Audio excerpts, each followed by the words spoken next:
Welcome back to the Beyond the Bestseller podcast. I'm your host, Kelly Schuknecht, and today's guest is Julie Barth, author of Notes from a Blackberry.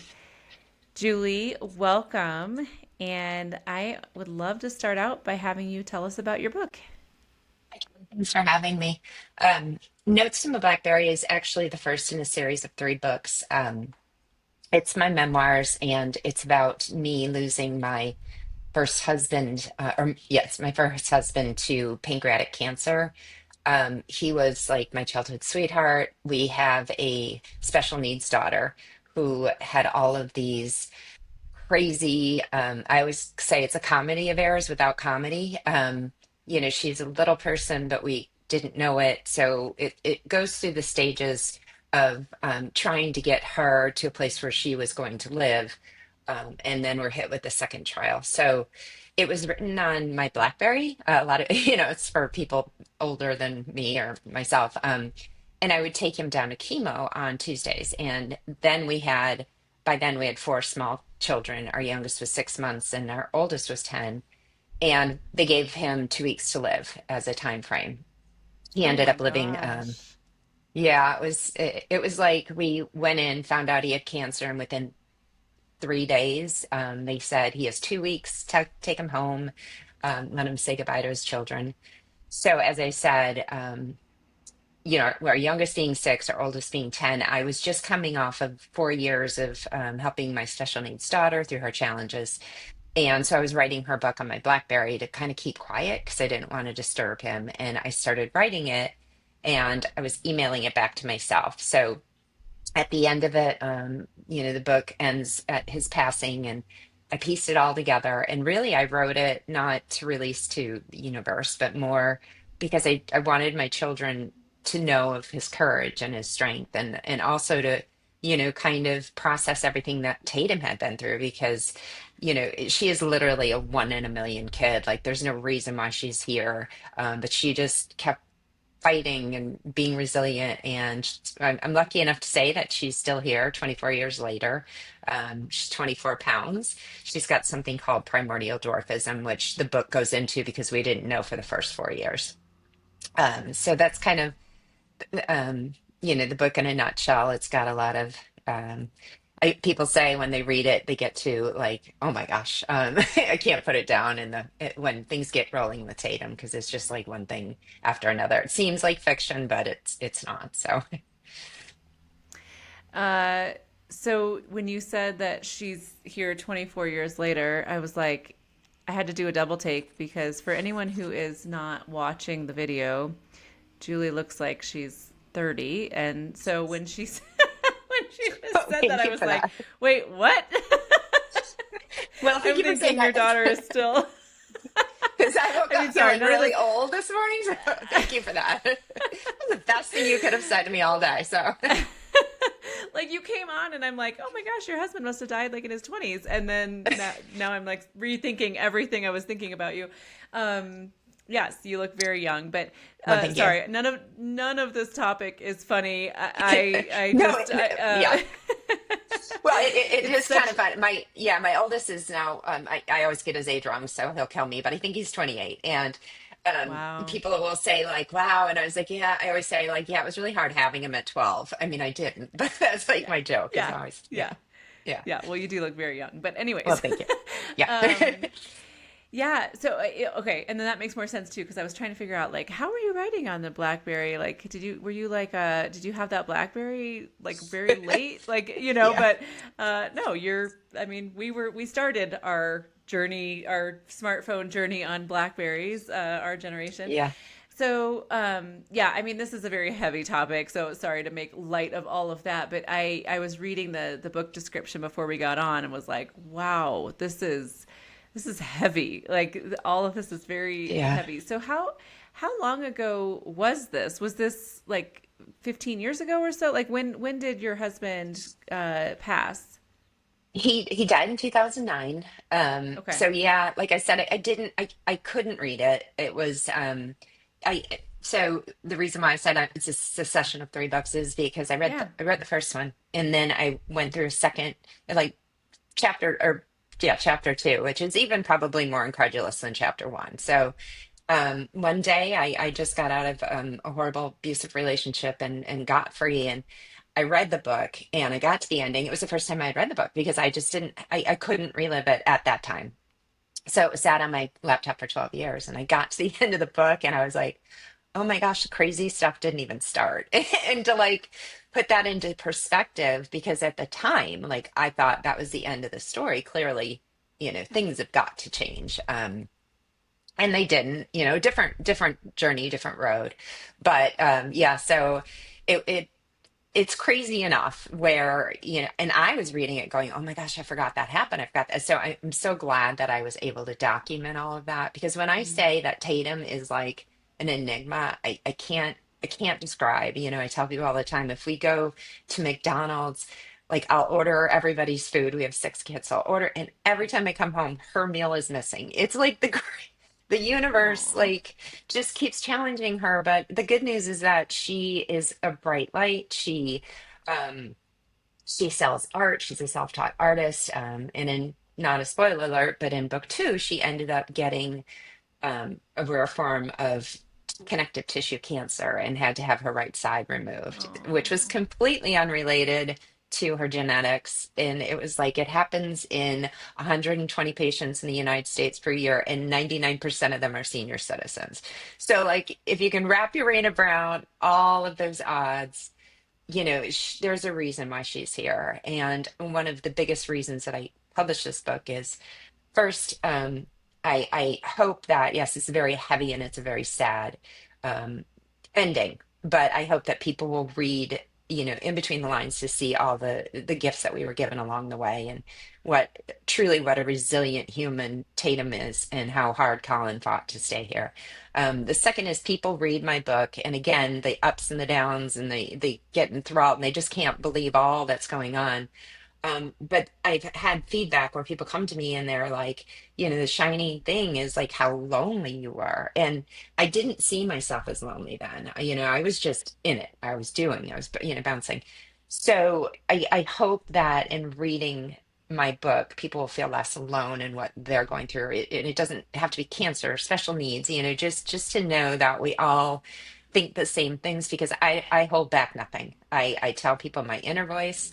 Um, and unfortunately, unrelated to the book, I think getting into the second chapter of my life, because I didn't unpack all of these things that I had going on in the first book, I ended up in the second situation.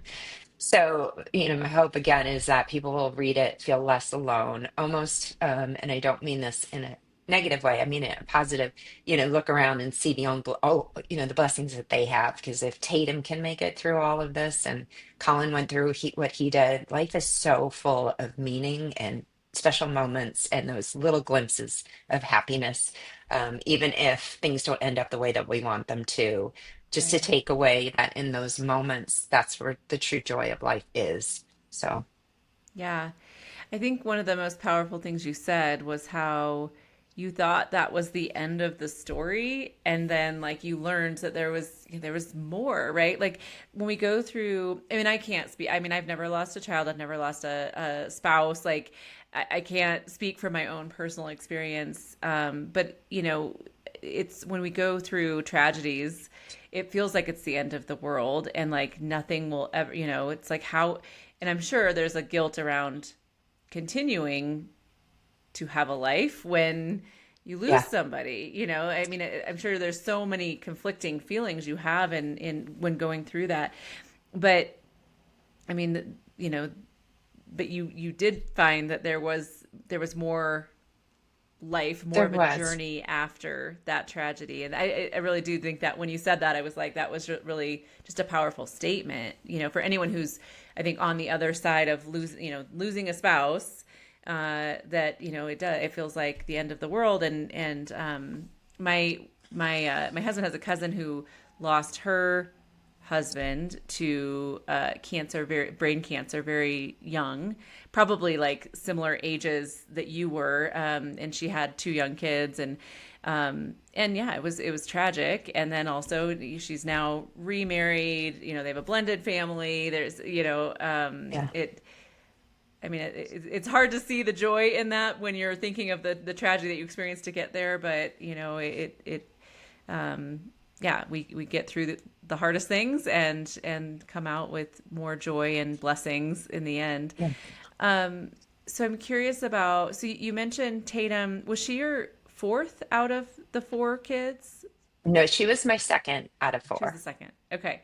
So Mhm. you had her and then we're dealing with all of those medical kind of issues and things and then had two more that were young and juggling all of that. Yeah, Isn't it amazing, like at this stage of life you look back at that and you're like, how did I do that? Like right now I go to work and I come home and I'm exhausted and I want to do nothing and I'm like, I don't know how I juggled work and kids and and then you had like it's on top true. of that all these things. You're like, how did I do that? I know. And I was saying the other day, like, I hate to say that my life is, I still have three kids, five dogs, but my life is so less, so unencumbered, which is like ridiculous because people look at me now and they're like, how do you juggle? And I'm like, oh, this is nothing. This is a breeze. Like, Yeah. I'm not going, and I do. People ask how I did it. And you just do. As a mom, you don't have a choice. You just do. Yep. But the Yep. one thing that I hope, another takeaway from this book is that I never put my life on hold. I know that I had Tatum. We traveled with her for like 4 years. And in the midst of all of it, I was having other children. And I did have some people say to me, like, how can you even, why would you do that? And I always chose not to focus on Tatum's illness. Like we treat to this day, even though she has many limitations, we don't recognize it. As a family, she's got all this love around her. And I don't know that she'd have this fullness of life if we didn't continue to have more children. So again, the decisions that you make, it's really easy to look back and say, oh, that was stupid, or why did I do that? But when you get on the other side of something, it's like it as you get older, the universe kind of unveils itself, and you think, that's why I did it. That's why I had to go through it. And then it becomes less of a hardship and that was horrible, and it becomes more of, okay, well, that needed to happen in order for me to find the peace and joy that I have now. Yeah. Having two more children after I lost my first husband, people were like, why do you need two more children? But I don't know that I could have gotten out of bed in the midst of all of it without having children to pull me from my grief and add life to my life. And so again, all those things, even if they don't turn out the way you want, they turn out the way that they're supposed to. And when you stop fighting against it and start recognizing it, and you make the best of your situation and find the good or meaning in it, it becomes so much more powerful. And I feel as if my life, I can find the silver lining in everything. And that's not toxic positivity, which everyone talks about now. It's more that, I only look at things I can control in the moment. And whatever I can't, I try not to focus on, because why throw your energy into worrying and all the possibilities and the big picture?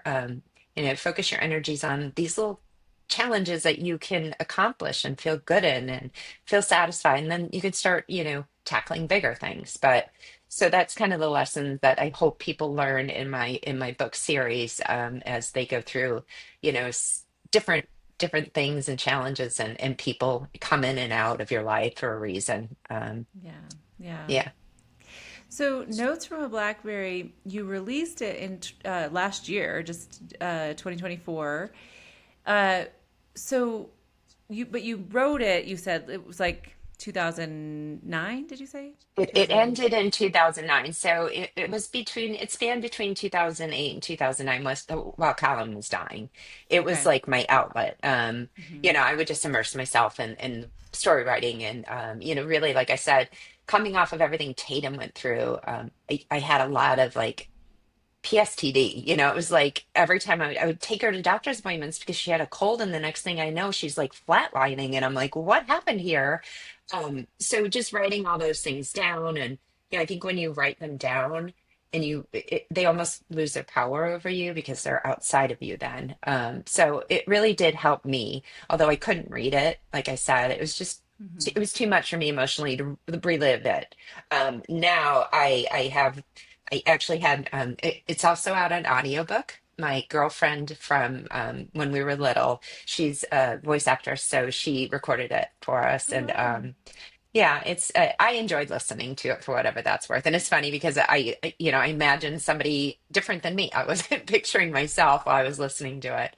Um, so Yeah. it kind of keeps Yeah. you wrapped up, and hopefully, like I said, hopefully people enjoy it. Yeah. Yeah. So the other two books are they also like you wrote them around that time, or did you write them later? So, it like I said, it sat on my notebook for or my laptop for about 12 years. And I continued writing, but I wrote about like HVAC. I'm a professional writer, but I was writing, fluff stuff or things. I did some fun stuff that I enjoyed. But I wasn't writing for purpose, really. I was writing to make money. So after I went through my divorce, the second one, I decided that I was going to continue. I read the book and I thought, I'm continuing on. I wrote it real time then. I want to document it now. And there's purpose behind the second book because it's driving the charity that I formed to help women led households in crisis. So it's kind of all wrapped up in one. But I did write the second book, I think, in like 3 days because it was there, it was fresh, and it was another decade of, ups and downs and turmoil. And hopefully, I did have to go back. I will say I have an editor, and he kind of said, you're missing something because I wasn't as through, I guess, or honest in the second book because there's a lot more shame and guilt involved in the second book than the first book. So, but I did try and keep with I thought, if I was gonna, so I went back and rewrote it and put in all the ugly parts. And I said, if I'm doing this, he's right. I got to be true to the purpose and the intent of why I'm doing this. And so, yeah, I will be interested to see um, people that read, one or the other books or how they read them in a succession to find out because it's the same character, but it's not the same character. So that's Hmm. it's kind of a weird thing because I could see people questioning the second character way more than the first character. So. Well, yeah, how much you changed over that time period too, and everything you were going through. So when are the other two books coming out? I'm hoping to release. So it goes notes from a Blackberry to from Blackberries to Thorns, which is the second 10 decade of my life. And then right now I'm working on from Thorns to Blossoms, which is going to be kind of an unpacking and hopefully some tips and just like general information about, Mm, grief and the unpacking and survivor guilt and all these things that I didn't recognize and I didn't acknowledge. And they really kind of came back to hurt me. So, just try and help people through the grief process. yeah. That whole like 15, how many ever stages there are of grief. I just had this conversation with someone the other day. It wasn't written for the people that are still here. It was written for the terminally ill patients to accept that they were going to die.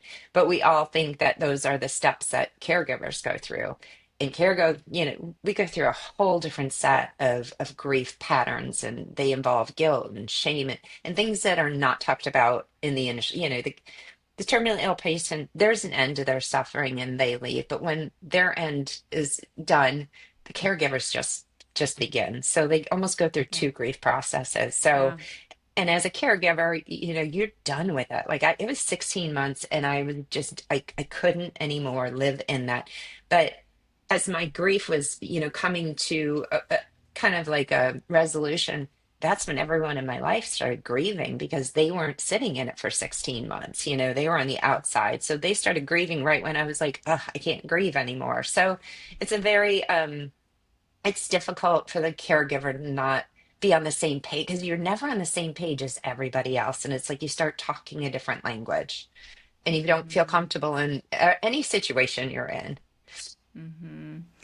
And like you said, like you didn't feel lonely, you were just going through it, but you probably were somewhat lonely. I mean, you were dealing with that, and nobody could understand what you had gone through other than somebody who had gone through something like that. Nobody else Yeah. understands what that's like. Um, so you're okay. So I want to go back to that story with Tatum. So you had her, and you mentioned that it took a while to get her diagnosis. Did you know when she was born that something was different? Like, is that? Oh, go ahead. Well, so we had like three miscarriages in a row. My first son was kind of an oops, and then when we tried, we couldn't. So by the time Tatum came along, I was so like, no microwave food, I was bound and determined.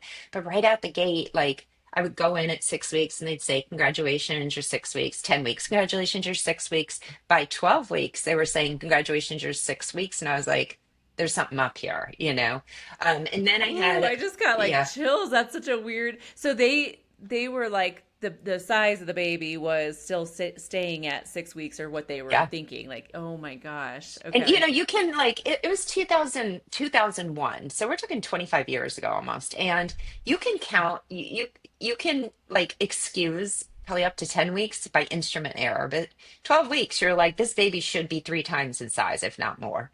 Uh huh. And at that point, I had a placental tear.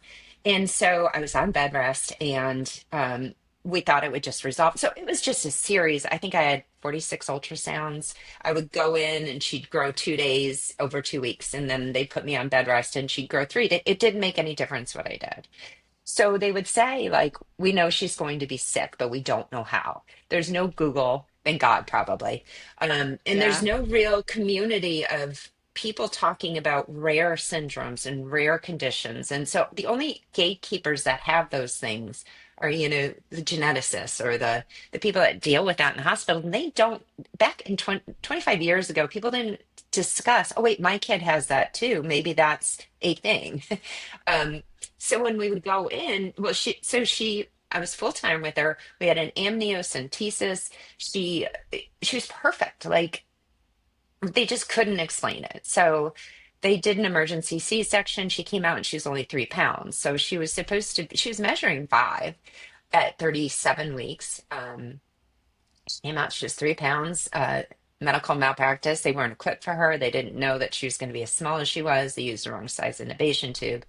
And then that led into 3 months in the NICU and a trach and, geneticist after geneticist coming in and saying, their only literal diagnosis that they could give us is she looks funny, which to a mom, it hurts. I don't care. That's great that that's your medical diagnosis, but it still hurts my feelings.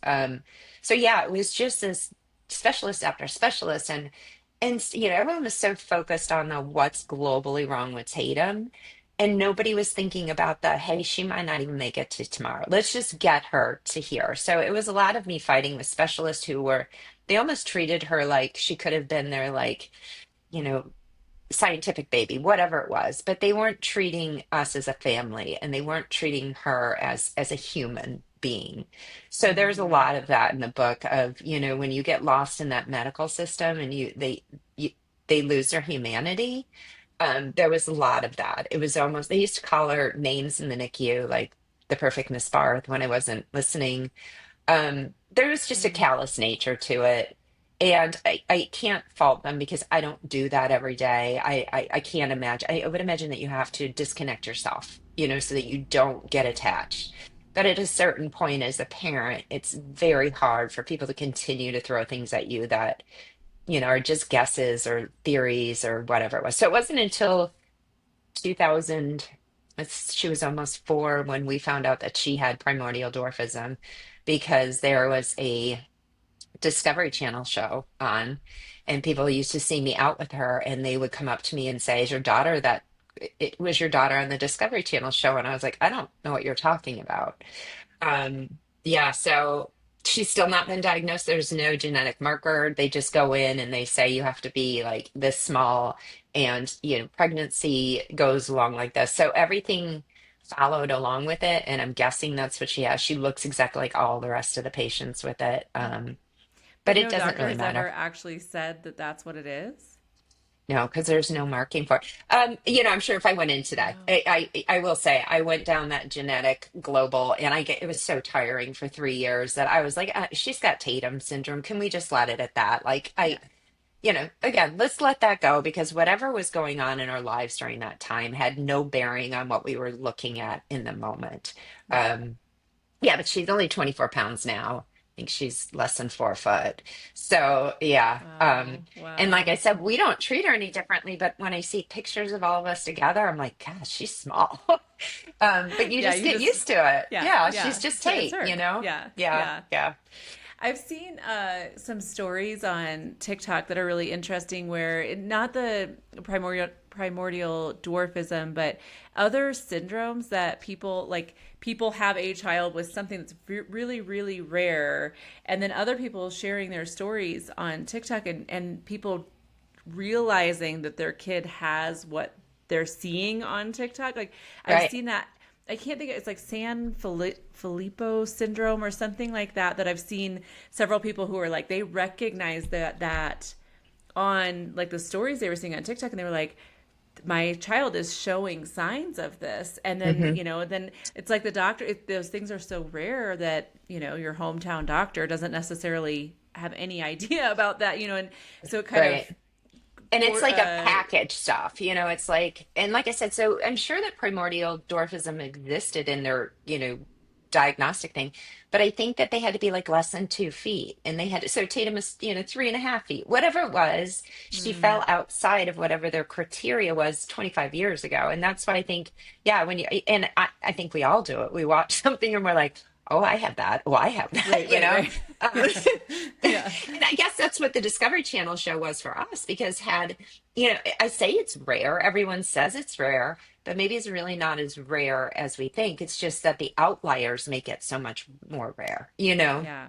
because I Mm-hmm. can imagine if we didn't have Google today, I remember looking through Tatum's, grandparents and measuring heads, and you can brush it off if she didn't have the rush start she had. I could just say, well, the placental tear, because they were saying the placental tear, she just didn't get all the cells that she needed, so she's just going to be small. Like we did get that. Um, and then we had somebody come in and say, oh, she's got a trisomy 18 mosaicism, which is just in theory and it doesn't even exist. But it was like everyone just felt like they had to explain it. And, Yeah. and I felt as if we labeled her and it was not true, or we put something on her, that was always going to limit the way that people saw her. So I Mm-hmm. was okay with them not having, because as a special needs parent, the minute you go in, if a doctor knows your condition, they've already said what you can and can't do, and they don't try and push you past that. And I was never, oddly enough, I spent her entire grammar school career um, insisting that there was nothing wrong with her. She was absolutely normal. She could do what everyone else did. And then when she turned 18, she can't ever work outside the home, cancer and everything else. I had to spend like a year trying to prove to Social Security that she was disabled. And I was like, wow, that was a whole lot of energy going one way. That to then go, I was like, I should just let him. Yeah. But at the time, I was so stubborn. I was like, nope, she's going to be normal. She's going to do Yeah. what everyone else can. So, Sure. Yeah. Well, I want to ask you about the nonprofit that you mentioned, that you founded that nonprofit. Is it still not? Is it still existing? it is. It is. Yeah. So it's in its infancy. We're kind of molding and changing as we go along. So there have been, as you can see, there have been 5 or 6 different Julies in crisis as a head of a household. Whether that's special needs mom, who I couldn't get my daughter out of the hospital because the insurance company was saying trachs aren't, medically necessary for nursing. And I've had to muddle my way through it. And I'm persistent and I'm stubborn and I don't listen, which is a great character trait for these kind of things, not so much in other Yeah. ways, but Yeah. Yeah. yeah. But I feel like I have this wealth of knowledge. And, when you hit crisis, you don't even know where to go. Like, you don't have time to sit down and research, and you're not eligible for anything. It's almost like you have to hit bottom to get anything. And so our charity is based on the belief that there's no reason why you should have to lose everything in order for somebody to step in. So we're almost like a concierge service where when a woman hits hard times, whether that means the illness of a spouse, the loss of a spouse, a divorce situation, and finds themselves head of household, you haven't worked in 20 years, you don't have income, whatever it is, you come to us. We sort of, all of our board members have some specialty, whether that's financial or housing or educational. So you come to us and we kind of lay it out and make the networks for you so that you're not muddling through stuff. We have an action plan for you, because when you can turn from helplessness into action and have a plan to control stuff, it clears everything up. So we try and find everyone the resources that they need so that they can focus on what they need to focus on, which is, your children after divorce, all these things that are going on emotionally. If we can help you with the logistics, then we hope that, it'll make everyone's life a little bit better, because it is so hard to figure out what you're eligible for. There's all this criteria. Social Security won't stop it, and Yeah. you don't have time, to do any of that. So people do. I remember when I first got into the charity, I had a specific commission, and everyone was like, "Oh, well, so and so does that." Well, and I was like, "Well, that's funny because I didn't know that." So it's almost like a tree falling in the woods. Is it there? Well, not if nobody knows about it. And Right. I've gotten to test things where people will say, "Oh, this center will take care of it." And so I send people there, and lo and behold, they won't, because there's Mm. some criteria. So again, we're still learning our way. Tate's art is being sold online, and a proceed from her sales goes to fund the charity. And we're just trying to find, we're going case by case, and trying to find network with people who want to hire women who for remote positions that are more meaningful. They have educations, but they're 20 years old. They feel like they haven't been in the workforce, because that's the first question, right? Is like, what's your work experience? I don't have any. You do, but it's just been, counselor, chef. As a mom, you have more work experience, than you are the most rounded person in the entire world once you've managed a household and kids. So Yeah. that's where our focus is. Yeah. Yeah, love that. Well, so we will link to your book, Notes from a Blackberry, in the show notes.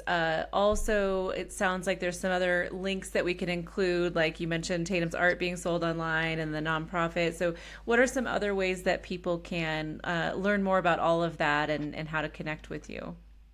So my website is kind of the conduit to everything. So if you go on there, there's links out to Hope for Tate, there's links for the CJB outreach, and they kind of all just connect. So if you want to get involved, there's you can subscribe, sign up for emails, look through Tate's art, and reach out to me. I'm basically a one man team right now, hopefully not forever, but so if you reach out, you're going to get me, not some random person. And if you are in need of help, again, I don't know if we can help you find help at this point. Hopefully, we're like I said, we're looking into all sorts of ways to basically change the systematic ways that women have to struggle more than we know until we get there, which is difficult, because you don't know how many systematic things are in place that will put a hurdle in front of you until you get there, and you don't have time to worry about the hurdle or deal with it. So, Yeah, sure. And what is that URL, Julie? oh, it's juliebarthauthor.com. Got it. Okay. And we'll include that in the show notes as well. Well, Julie, thank you for coming on and telling your story. I feel like there was so many other things I could have dug into. You have so much to share, but thank you for coming on and sharing your book and your story with us. Well, thank you for having me. I appreciate the conversation. Looking for a community of women writers to support and inspire you on your journey? Join the Author Power Circle. Connect weekly with fellow authors, stay accountable, and move your book forward in an encouraging community. Learn more at kellyschuknecht.com